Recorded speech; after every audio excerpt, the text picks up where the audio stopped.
我是做梦也没有想到，把山药倒入滚烫的热水中出锅，瞬间变成年夜饭一道经典美食，真的是太香太好吃了。首先把叉子插山药里，这样刮皮手就不会痒了。去皮的山药切成均匀的小段，锅中水烧开，下入山药焯水2分钟捞出，用凉水投凉，再控干水分，撒上2勺玉米淀粉，翻拌至每块山药上都裹满淀粉，6层油温下锅炸。刚下锅的时候千万不要去翻动，让它有个定型的时间。不知不觉我已经分享了几百道家常菜，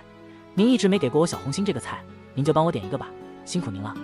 全程小火慢炸，最后炸至3分钟左右金黄酥脆即可捞出锅留底油，倒入1袋这种调制好的糖醋汁。因为很多人做糖醋类的菜总是掌握不好比例，既浪费了时间还浪费了食材。